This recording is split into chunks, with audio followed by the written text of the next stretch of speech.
Welcome to the Indigenous Conservation Alliance podcast, where Native voices lead the conversation on conservation, stewardship, and our responsibilities to the lands and waters that sustain us.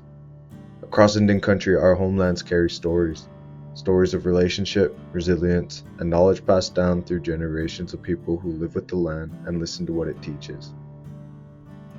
Through conversations with tribal producers, ranchers, conservation leaders, elders, and community partners, we share the teachings and experience that continue to guide how we care for the water, the land, and the living systems that surround us. Together across Indian country, we recognize the spirit carried in our waters, our homelands, and our ecosystems, and we honor our role as caretakers for those yet to come. We begin today by honoring the land, the ancestors, and the teachings that guide us all areas of life, in classrooms, on the field, and within our communities. Today's conversation explores the intersection of athletics, education, and culture. We're joined by Leo Davis, a former Montana State Bobcat, educator and a cultural enthusiast whose journey reflects leadership, discipline, and responsibility to the community. For many Indigenous people, athletics, education, and culture are not separate paths. They are connected by ways of learning, discipline, humility, teamwork, and identity. Mentorship plays a key role in carrying these teachings forward.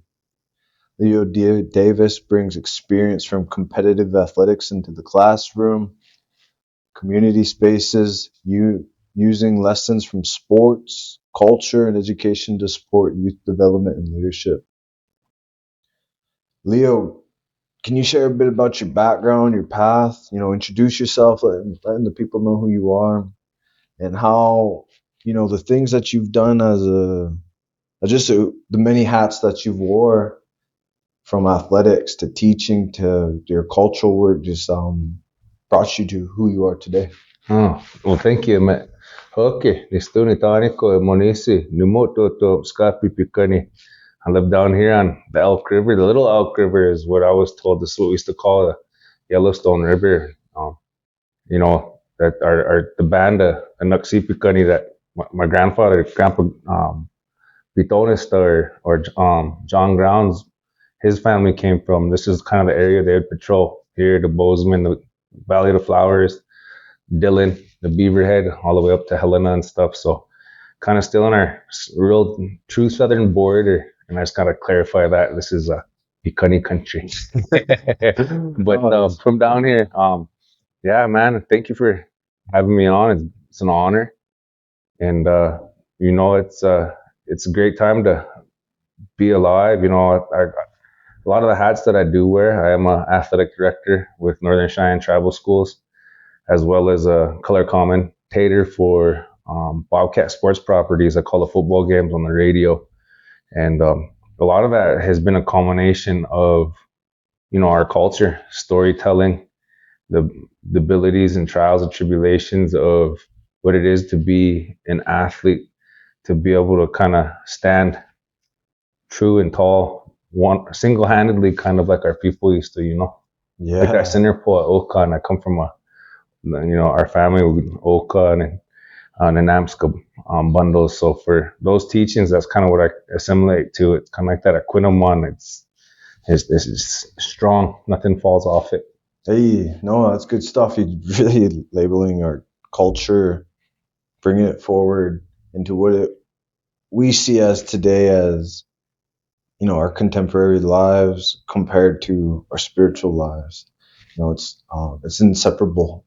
Yep, it's one and the same. There's growing up, everybody used to say, "Oh, you have to walk two different roads," and I kind of would listen and lean into it, but it's just one, and there might be multiple paths that intersect, but you only have one path, your path. Hey, that's good stuff. How did your experience as a Montana State Bobcat really just shape you are today? Wow, man, that's there's a lot that goes into it.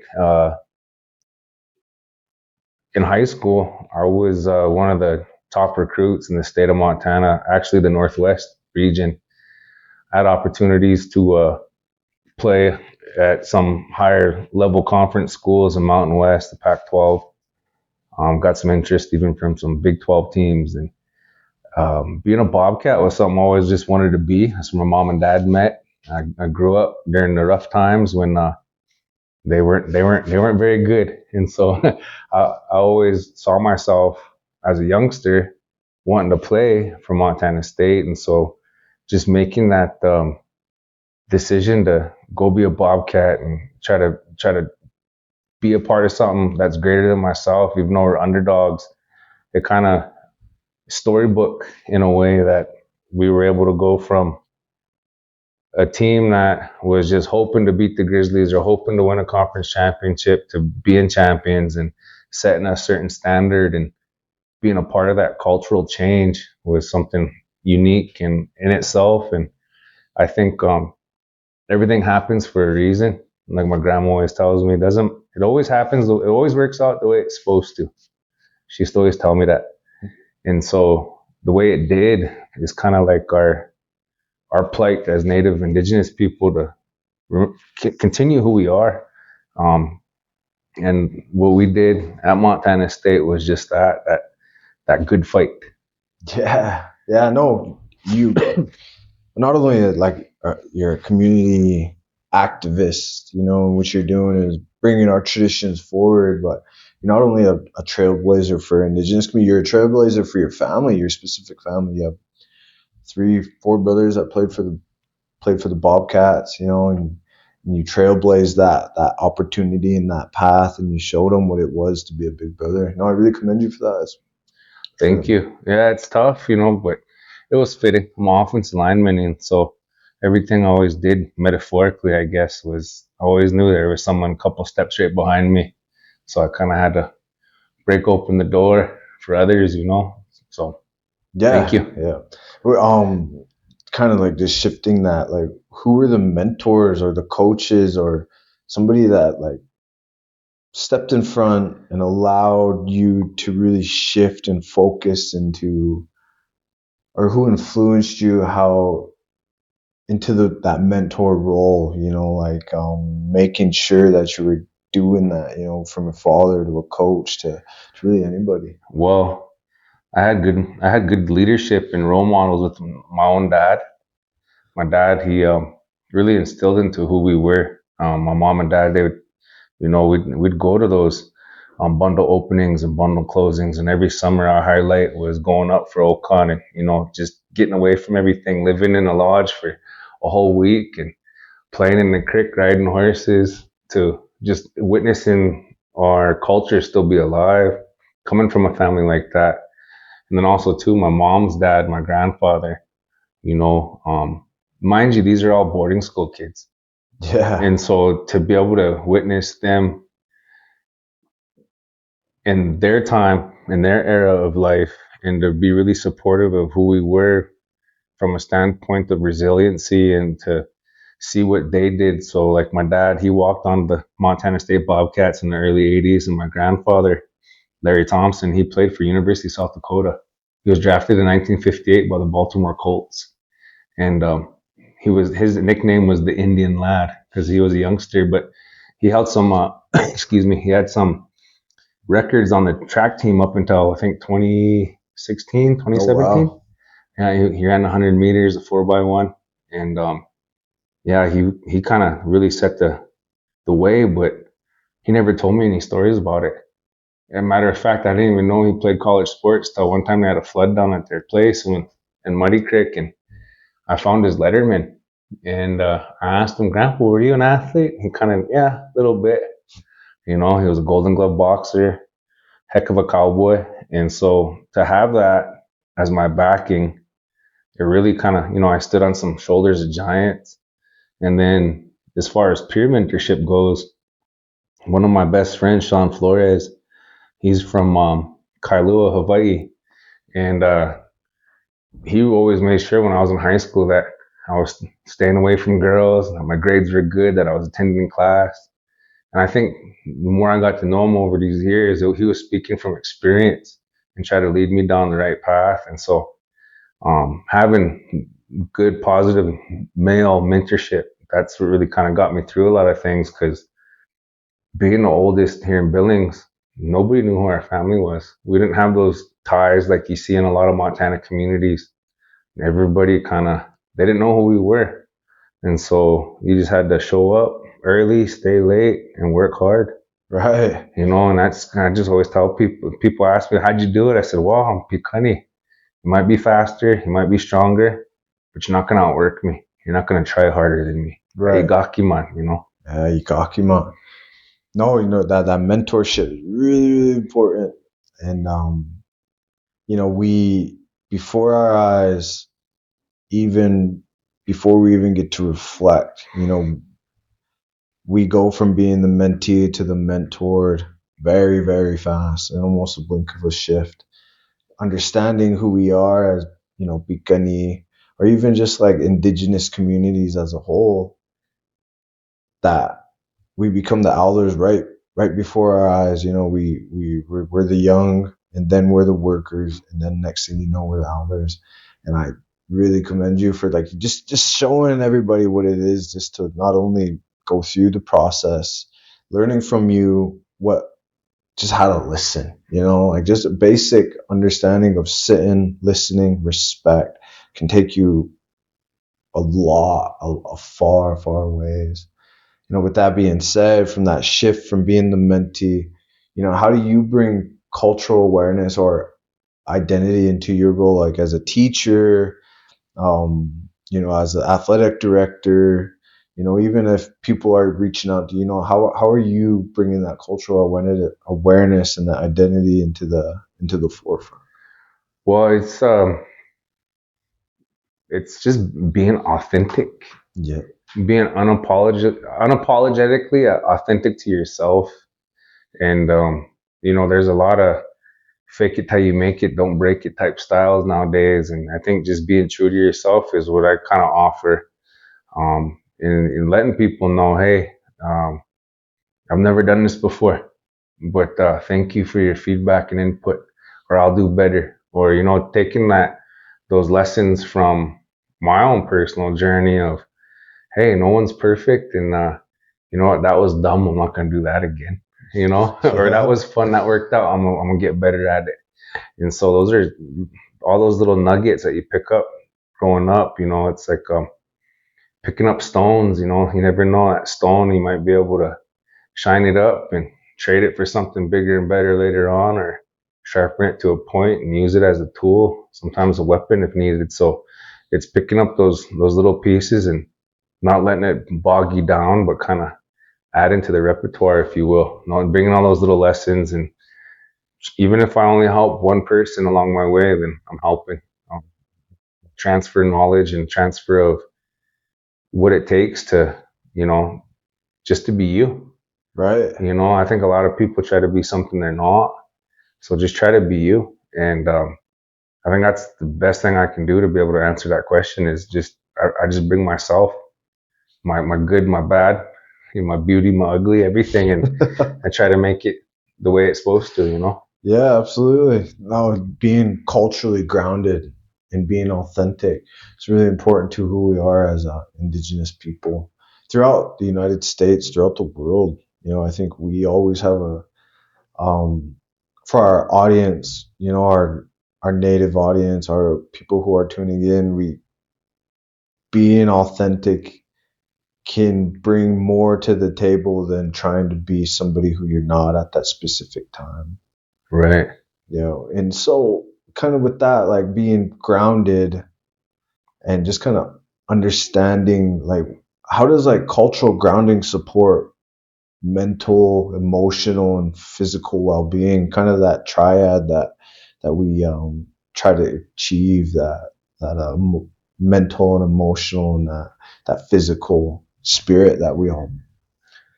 It's all in one, like you look at our designs, and we use a lot of geometrical designs. And you can get really deep into this stuff. There's like, almost like quantum physics type stuff. That triangle is the strongest force when it comes to what you're talking about. It takes three sides, and it's angles. And working in the construction world in my past life, we know, and when you build a bridge or set trusses, they're in triangles for a reason, and they're strong, they're sturdy, they're equally dependent of each other.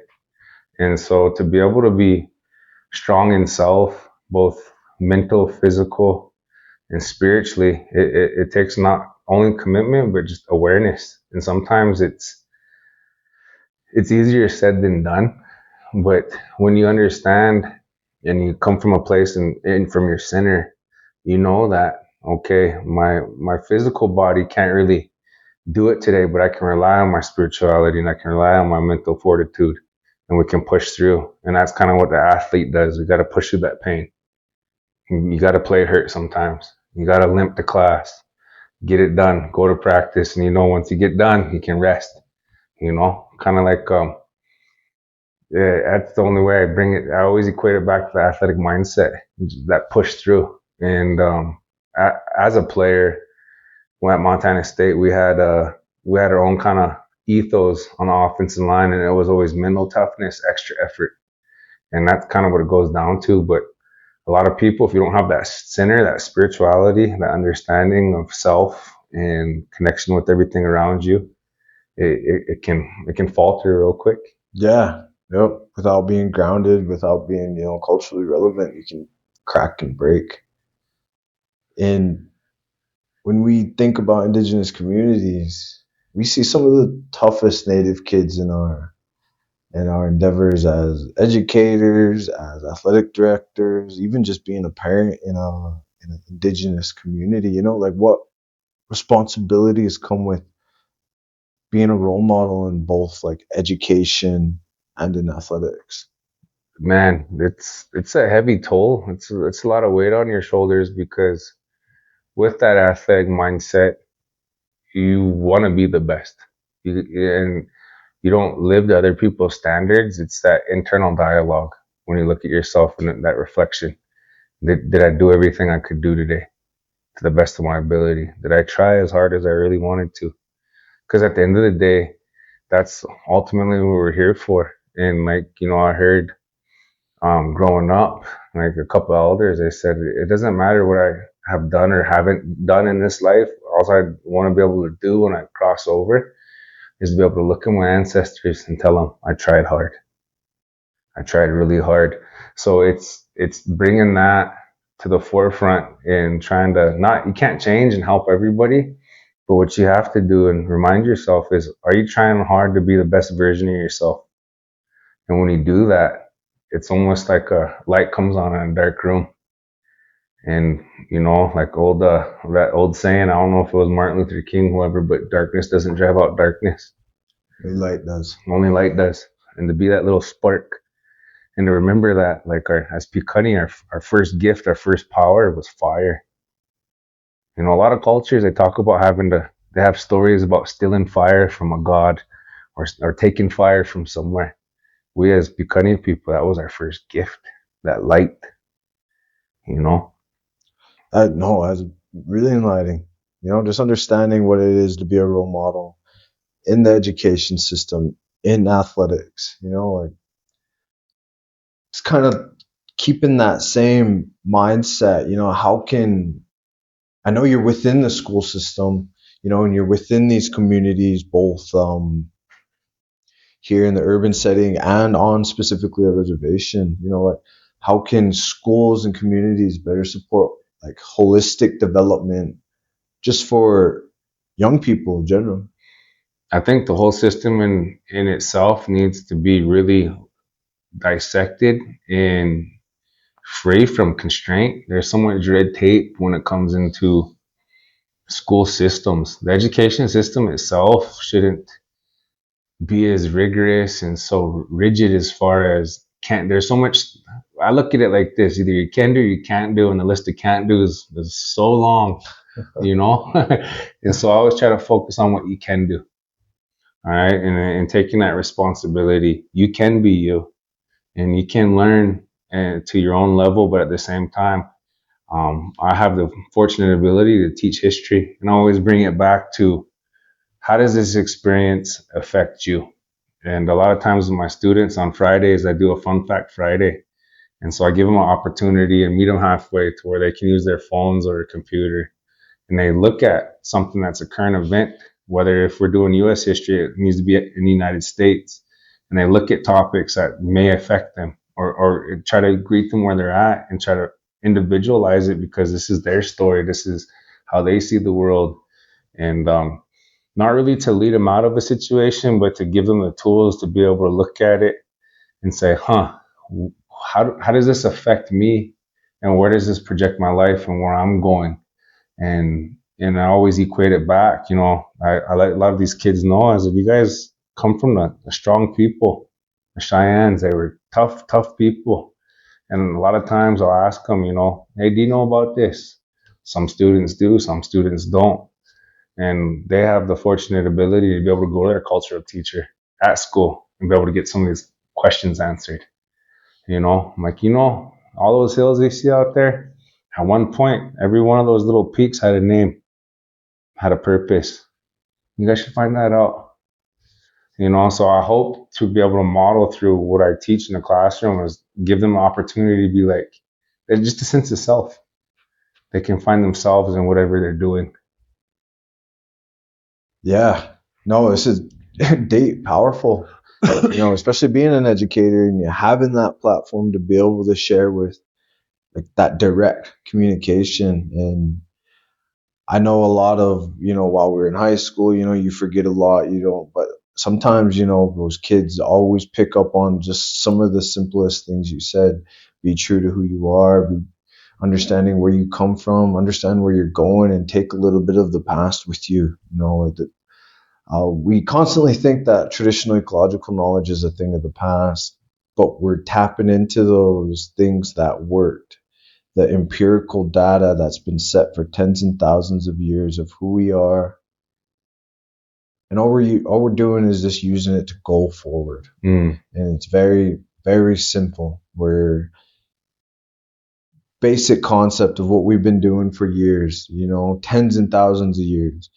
Go out from the tribe, get resources, bring them back, and share with the rest. One of the most important things that you said, one of the most powerful things that you shared today was how you brought what you learned from your competitive athletics into the classroom, into the community spaces. Using those lessons from sport, culture, education to support youth development, and sometimes even peer-to-peer youth, peer development and leadership. I really, really, really like that. Just a couple questions, we can reflect on, and just that don't need to be answered, but is how can educators incorporate lessons from athletics into teaching? What advice would you give to youth navigating sports, schools, identity, and how culture can serve as an anchor during these times of transition, from contemporary to traditional knowledge and in whatever ways that looks. Um, one of the final questions, is what does mentorship mean to you, Leo? And how do you approach supporting youth today? Well, it starts as a father. It's the most important role. It's my first job, and that I take pride in. And so being able to be that certain bar of standards, right? And it comes down from athletic mindset of discipline, integrity, resilience, accountability. You have to almost develop a mantra type thing, and it's what I tell my sons all the time is how you do one thing is how you do everything. If you have a hard time making your bed in the morning, you're gonna have a hard time making sure that you have all your gear ready for game day. If you're able to do it, the smallest things at home, if you do the small things great, the great things become smaller as time goes on, and you'll be able to amass more. You'll be able to reach a higher level if you're able to own this here. You have this one job here.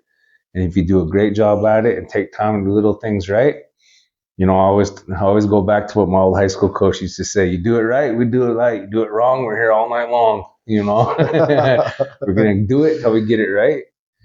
And it goes back to like when you get transferred like in an amp school and you dance, that you get shown 4 times had to do something.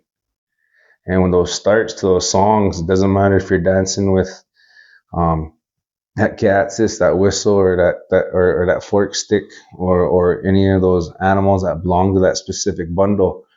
When you get transferred that, the person who's transferring it to you, they take you, and that first song, it's like a baby. You start off nice and soft. You're kind of stumbling around. You're trying to figure it out. You're trying to get the rhythm, trying to hear it. That next one, you're kind of like an adolescent. Man, you got the energy. Okay, I'm feeling good. Here we go. And that third one, it's like when you're in your adult, you're in your prime. You got it. And that fourth one, or before that, the end of that fourth start, it's kind of like your old man again. You bring it, and you're approaching those women on the other side, and you hand it off to them like a little baby. So when you get shown those things, that's kind of like what we do as fathers. We're there, and I'm starting to see it when they're first brand new babies, they need their mom, and then they hit about 5, 6 years old, and then it's dad everything. I want to be like dad. I want to be like dad. But I think it's important for me to tell them my job is to make sure you're better than me. This is my path. This is where I've gone. You know how to do that, so go do better, go bigger, go further, Yes. find more. And so that's what it is. And so in that transition, I know I'm gonna be go from hero to dad to villain, and then eventually, like where I'm at my point in my life, I ask my dad a lot of questions. Hey dad, how should I do this? Or dad, what do you think about this? You know? And I remember when I was 16, I thought I knew everything. I always tell my dad, geez, I wish I could go back to high school, man, because I knew it all, you know? Hindsight's 2020. Yeah. Yeah. Yeah. You know, So that's the most important thing. And as far as mentorship, it takes a community. And if you look traditionally, if you look back, our men would go, and they would all day they would be with the men. They'd go do man stuff. You know? Like in those times there would be those in those societies, there'd be age differences. You'd have an older friend or an uncle or a cousin that would kind of show you the ropes, but they would have somebody they leaned on. And so you had this hierarchy of knowledge constantly around you. And you'd go off, where there'd be a hunt, or to just go patrol an area, maybe find a better place to camp, get ready for winter, or find some resources, or go steal horses or something. The men, there was a lot of things that went on in that time that I think is missing today, where the men don't go do that anymore. That camaraderie, that teamwork. And so that's what I try to do with my sons, is try to keep it like, here, this is what us boys do. This is how you do as a Davis. This is what we do. And you take care of the oldest one, takes care of the little one. The little one's supposed to listen to the oldest one. There's a level of respect throughout it. Teach them good things. Always try to do your best. Compete, but try to keep it tight between the ears, okay? Because they're competitive, and it's fun to see. But the mentorship is something that it doesn't really have a label for me. It's just we just got to do better and be better. Just show up, be present. right. Show up. Kind, kind. Ultimately, still sharpens still. That's really, really profound way to just kind of think about it. There's specific spaces for who, when we're developing, to when we're teaching, to when we're ultimately transferring. And all of those are those traditional knowledges that we're trying to put into our current lives today.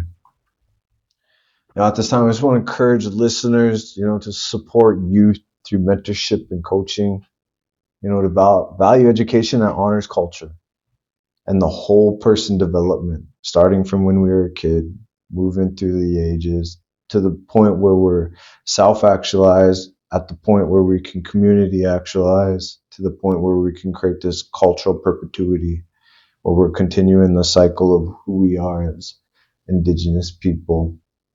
We're creating spaces where athletics, education, and cultural identity reinforce one another. They're inseparable. Leo, we raise our hands and thanks for sharing your journey. your teachings, your commitment to education, culture, and community. You said some amazing things about development from youth to who we are as men today to seeing where we're going and taking those cultural understandings. If you want to share any final words, reflections, encouragement for youth, encouragement for your peers, educators, now's your time. Yeah, no, one thing I always, anytime I have the opportunity to coach our athletes from our Indigenous communities or have an opportunity to speak with them, I always let them know. I haven't been through what you've gone through, but I've been through my go through, and we're here and we fight together. It's a good fight, you know. It takes a lot to get up out of bed some days, even for me, and it's hard to sometimes to really deep reflect. Is this who I am? Is this who I want to be and where I want to go? And the last piece is, a lot of people, especially after this year being a Montana State Bobcat and them being champions, a lot of kids are like, well, how'd you do it? And the best thing I always try to do is tell them, hey, if I can do it, you can do it. You can do it. So, man, try hard, you know, the piece and on. And speak like a real human, think like a real human, live like a real human, do Hey, some real human stuff. yeah. Leo Davis, a former Montana State Bobcat, educator, cultural enthusiast, leadership, discipline, are ultimately a responsibility to our community and a responsibility to our family. Thanks, Leo. Man, thank you, man. Yeah. Thank you for listening to the Inca podcast. This program is supported through grant funding from the USDA Natural Resources Conservation Service, the Rural Climate Smart Initiative, and the Indigenous Grazing Lands Coalition. These efforts help support grassroots producers, tribal ranchers, and the conservation partners working to strengthen stewardship across Indian country as a whole. The views expressed are those of the participants and do not necessarily reflect the views of the USDA. To learn more about Inca and our work, visit us online and join us for the next conversation. Thank you.